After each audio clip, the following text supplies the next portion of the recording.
मी वर्षा सर्वांचं स्वागत करते। आज मी जर तुम्हाला भाजीपोळी करायचा कंटाळा आला तर अतिशय साध्या सोप्या पद्धतीने शेंगोळे बनवून दाखवणार आहे।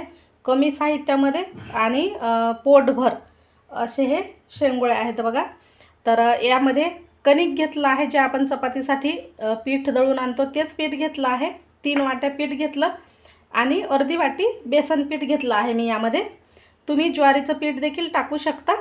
आता थोडेसे मसाले टाकायचे, हळद टाकायची आहे, थोडंसं लाल तिखट सुद्धा टाकायचं आहे, अगदी अर्धा चम्मच एवढं टाकलं आहे। चवीनुसार मीठ टाकायचं आणि हे छान असं मिक्स करून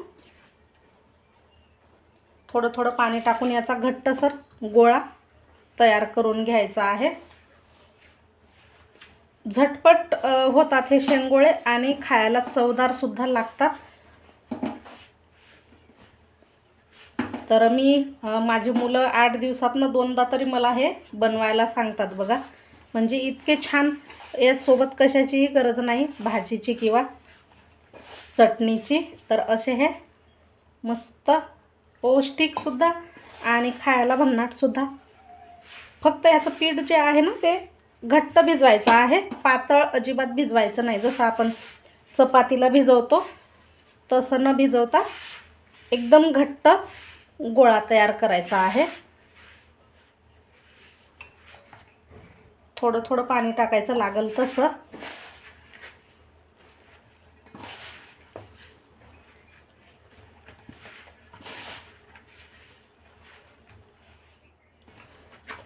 तर असा हा पिठाचा घट्ट गोळा तयार करून घेतला आहे। आता हा एक 10 मिनिटं झाकून ठेवते फोडणी टाकेपर्यंत। आता फोडणीसाठी आपल्याला लसूण लागणार आहे, तर भरपूर लसूण खलबत्त्यामध्ये वाटून घ्यायचा, जाडसर वाटायचा आहे। आता आपण फोडणी टाकून घेणार आहोत। पातेल्यामध्ये आपण तेल टाकून घ्यायचं सर्वात आधी।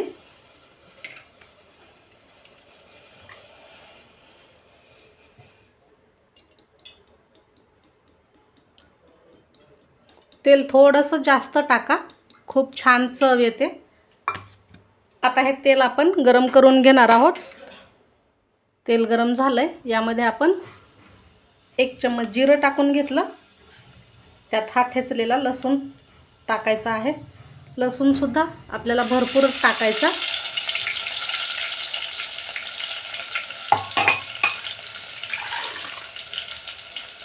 आता लसूण चांगला तेलात फ्राय करून घ्यायचा आहे, ब्राऊन होईपर्यंत तळून घ्यायचा।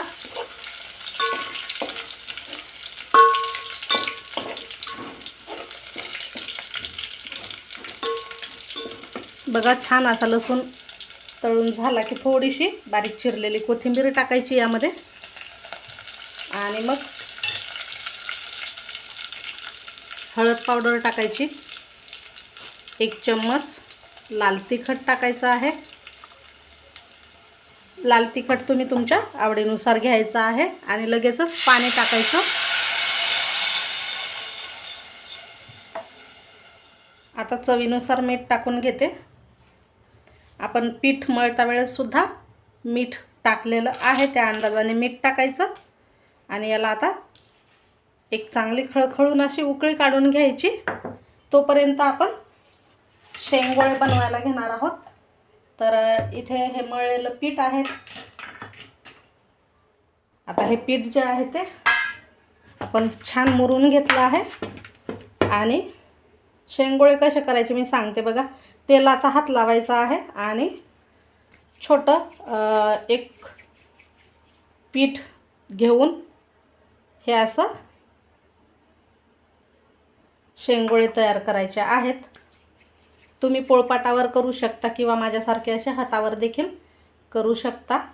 खूप जाड नका ठेवू, शिजायला फार वेळ लागेल। असे पतले पतले करायचे आहेत आणि छोटे छोटे करायचे। आता या पाण्याला उकळी येते तोवरती आपण असे संपूर्ण पिठाचे शेंगोळे बनवून घेणार आहोत अशा पद्धतीने।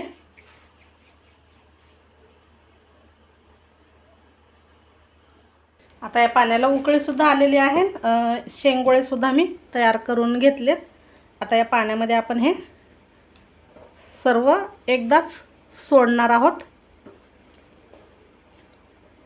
म्हणजे छान एकसारखे सर्व शेंगोळे शिजतात, त्यामुळे एकदाच टाका आणि फुल आचेवरती आपल्याला हे शिजवायचे आहेत बघा।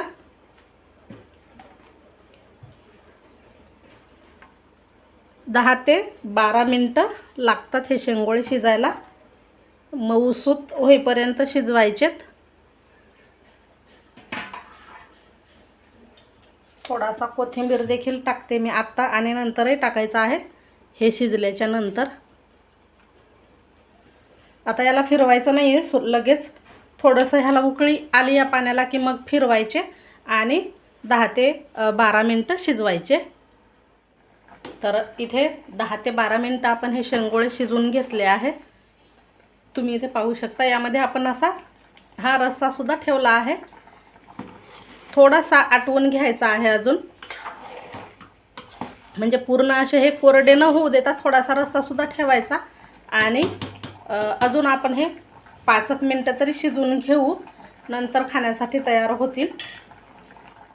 आता आपण 5 मिनिटं अजून हे शिजवून घेतले आहेत। आता गॅस बंद केला तरी देखील चालेल। छान शिजले आहेत शेंगोळे बघा, आणि यामधलं जे पाणी होतं ना, रस्सा जास्त होता तो आता कमी झाला आहे।